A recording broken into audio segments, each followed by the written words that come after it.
Everyone, আসসালামু আলাইকুম। চলে আসলাম প্রতিদিনের মতো নতুন আরও একটা নিউ ব্লগ নিয়ে। তো আজকের ব্লগটা সকাল থেকেই শুরু করা যাক। প্রতিদিন তো খাবারের ব্লগই দেওয়া হয়, তো আজকে তোমাদের সাথে নতুন একটা ব্লগ শেয়ার করব। আজকে তোমাদের একটা জিনিস শেখাবো। তো আজকে রাফসানের জন্য আর কি পাতা পিঠা বানানো হবে। ও আর কি অনেকদিন ধরে বায়না করতেছে, সবাই আর কি পিঠা বানাইতেছে। তারপরও ছেলের বায়না কি করবো, এত শরীরটা অসুস্থ নিয়েও ওর জন্য আজকে আর কি পিঠা বানাইতেছে। এখানে আর কি প্রথমে চালগুলো বাইটা নিল ওর দাদি আর ওর নানি দুইজন আর কি মিলা।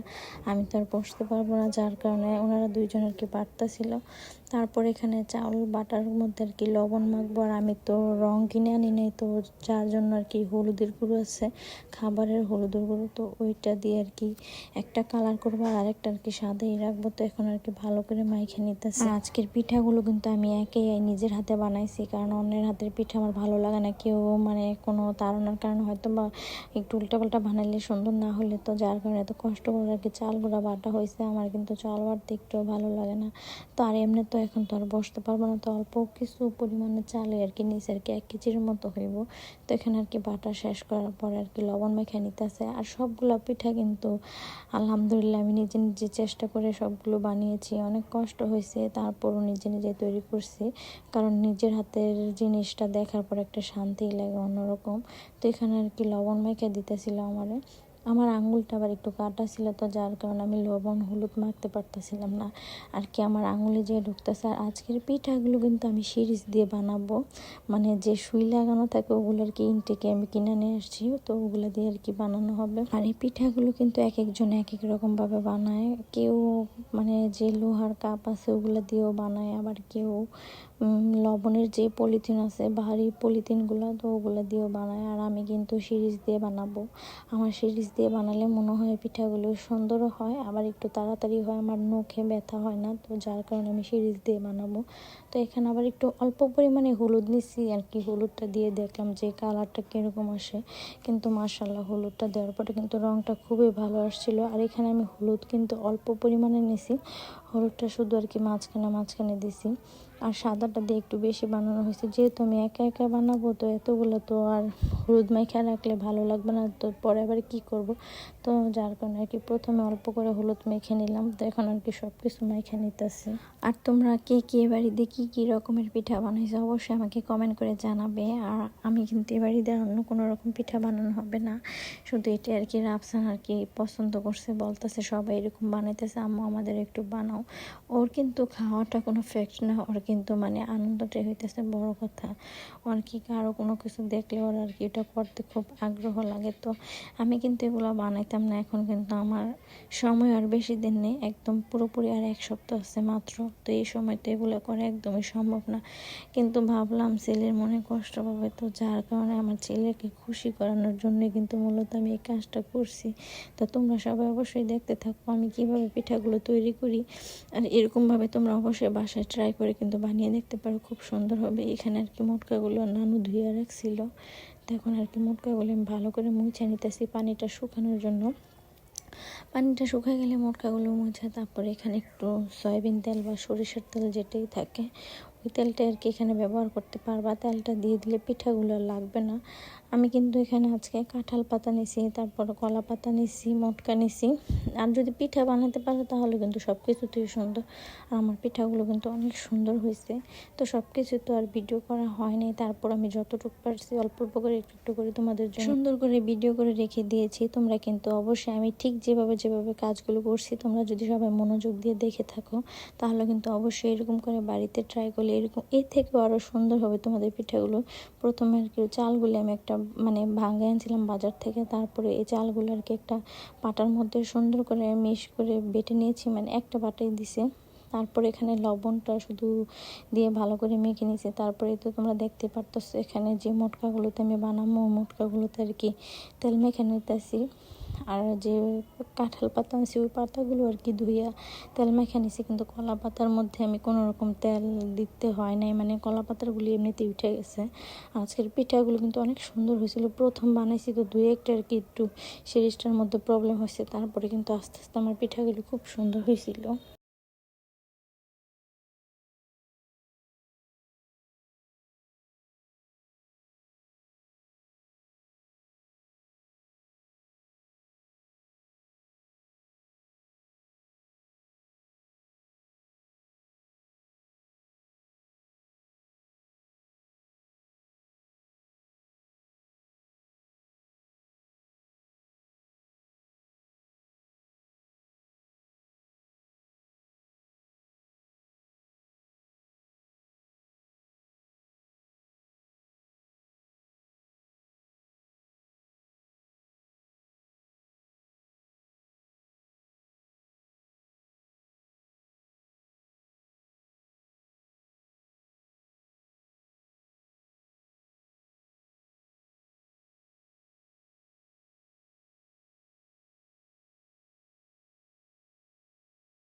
আর মাশাআল্লাহ আজকে কিন্তু আমার ছেলে আমার কাজে অনেক হেল্প করছিল। আমি যখন পাতাগুলো কুইলা দিছি আর কি পাতাতে তেল দিয়ে দিতেছিল, আমার কাজে অনেকটাই হেল্প করছে।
আর কাজ করতে করতে হঠাৎ মানে এত পরিমাণ ঝড় তুফান চলে আসলো কোথা থেকে বুঝতে পারলাম না। এরকম রৌদ্রের মধ্যে থেকে হঠাৎ করে একদম পুরা রাতের মতো অন্ধকার হয়ে গেল। তারপরেই তো দেখো রাফসানা তার আব্বু কীভাবে গোসল করতেছে। আজকে তাদের মজার মুহূর্তগুলো তোমাদের সাথে শেয়ার করব, তো তোমরা সবাই দেখতে থাকো। তারা দুইজন প্রায় 3-4 ঘন্টার মতো মানে যতক্ষণ আজকে বৃষ্টি ছিল ততক্ষণই মানে তারা গোসল করছে, একদম বৃষ্টি শেষ হয়েছে তারপরে ঘরে আসছে। তো দেখতে থাকো, আজকে মজার কিছু মুহূর্ত আছে ভিডিওটার মধ্যে। আর আজকে সবচেয়ে মজার মুহূর্তের বিষয় হইতেছে রাফসানের আব্বু রাফসানকে গোসল করাই দিতেছে, আবার রাফসানা তার আব্বুকে সুন্দর করে সাবান সোবা দিয়ে মানে ডলে ডলে তারপর গোসল করাই দিতেছে। দেখো এখানে আজকে কত মজার মুহূর্তগুলো।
আর এই তো আমাদের পিঠার ফাইনাল লুক। আপনারা তো সবাই দেখলেন এই পিঠাগুলো প্রথমে আর কি আমি বানাইছি, বানানোর পরে যে আর কি সিদ্ধ করছি, এগুলো সিদ্ধ করার পরে এখন আর কি যেহেতু বাইরে রোদ নাই তো এই কারণে আর কি ঘরে আর কি ফ্যানের বাতাসে দিয়ে রাখছি। তো এরকমভাবে আর কি শুকাতে থাকুক, তারপরে যখন রোদ উঠবে তখন আর কি বাইরে দিয়ে দিব। এখানে কিন্তু ফ্যানের বাতাসও প্রায় অনেকটা শুকিয়ে গেছে, তো কালারটাও কিন্তু অনেক সুন্দর লাগতেছে।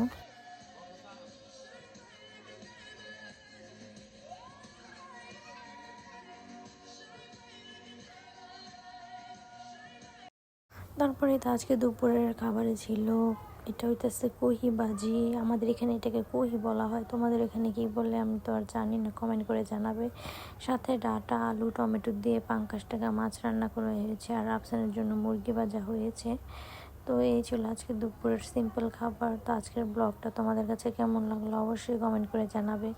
আর যদি ভালো লাগে থাকে তাহলে তো অবশ্যই লাইক কমেন্ট শেয়ার একটা সাবস্ক্রাইব করে দিবে।